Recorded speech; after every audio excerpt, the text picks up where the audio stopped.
Good morning, good morning, good morning, students.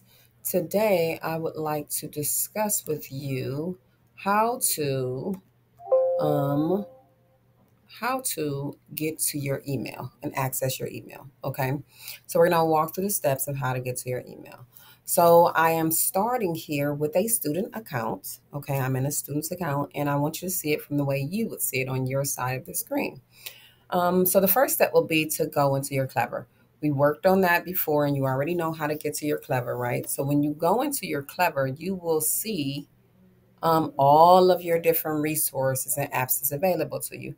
One of the apps that we don't use as much because you don't have schoolwork in there is your Office 365. And you'll see that right here. Right here, I'm highlighting it, and it has this orange background with this white box, okay? And it says Office 365. That is a very cool tool for school, even though you don't necessarily use it for your everyday schoolwork. It does have a lot of things in there that is good to be able to do your work easier. Okay, one thing we're going to see today is how to get to our email and utilize our email. But while we're in here, I'm going to just touch a couple little things that's in Office 365 so you'll know how to get there as well because it's the same process. Again, you will notice that I told you in prior videos, mine is hearted and this student's is hearted as well, meaning that it's in their favorites. If you have not put a heart on yours, it's not going to be at the top in favorites. You're going to have to scroll all the way down to the bottom to the ones that are not hearted all the way down. And it'll be under district resources and you'll see this Office 365. And if all you have to do is click on that heart, I'm going to click on it for a second so you'll see what it looks like when it's not clicked. And then when you click it again, it's going to turn to a dark red. And that means it's going to pop back up at the top.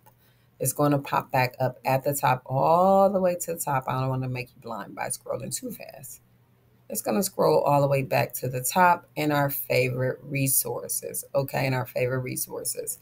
So we're going to click on that Office 365.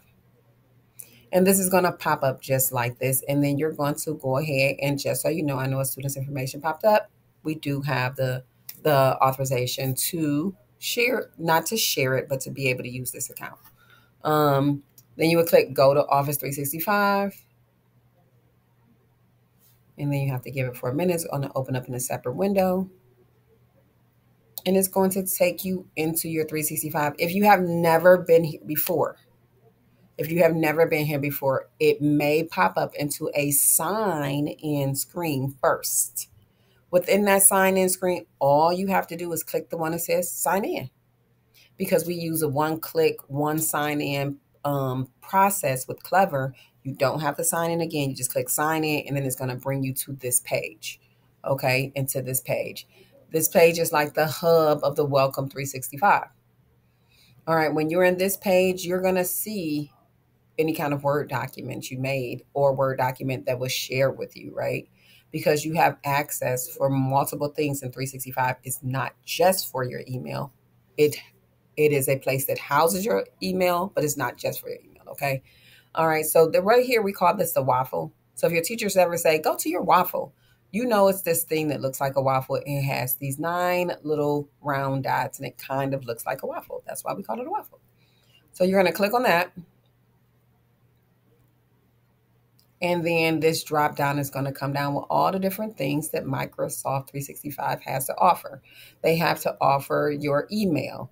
You may also use this online Word if you have to write any papers and you don't have Word on any other computer you're using. You could always log into your Clever or any computer if your computer's acting up and do your project if you need to do it. If you need to write in Word, if you need to make an Excel document or PowerPoint, you may utilize those different features, okay?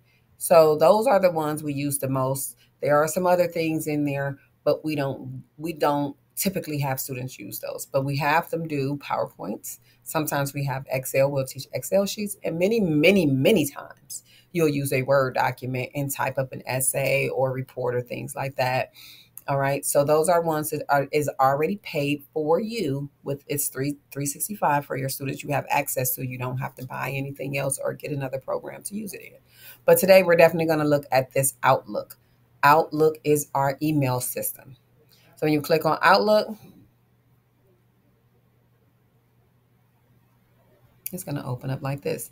And it's always going to open up into a new window. So if those things bother you, you can always just X out those other. And it takes you directly into your email. Directly into your email, right? Directly in your email, you have inbox right here.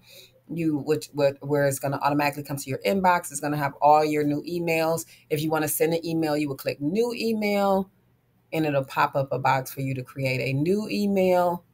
And if you started an email and you didn't finish it, there are also drafts. So the things you would need the most would be your inbox. That's where you can see everything that your teachers and things send to you. And then if you want to send an email, you would click new email, like I just clicked right here. And over here, it pops up where your new email is. Type whatever address in. I'm going to put mine in. And it's moving kind of slow.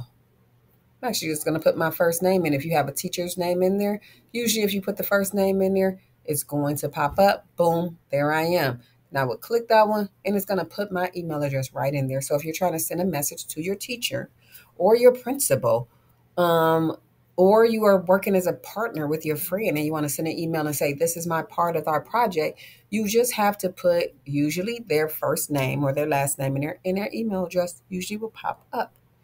Okay, so you don't have to memorize all of that information. If you knew your teacher's names was Mrs. Jones or Mr. Range or anything like that, you would just put their last name in there and it will pop up the same as it did when it popped up for my first name. So again, what did we do? We were in the Clever portal. We clicked Office 365. We clicked Go to Office 365. It popped up as, and it directed, open up another page that opened me up to my Office 365 hub or home, right? And then I clicked the waffle. And in this waffle, I clicked Outlook. And when I clicked Outlook, it opened up a new tab that took me right to my email. Okay, so you can click new as I did over here to show you how to get a new email. Click how people's first or last name in there to find them to send their email to. Make sure you put something on the subject line and whatever you want to add to your information of the message you're trying to send.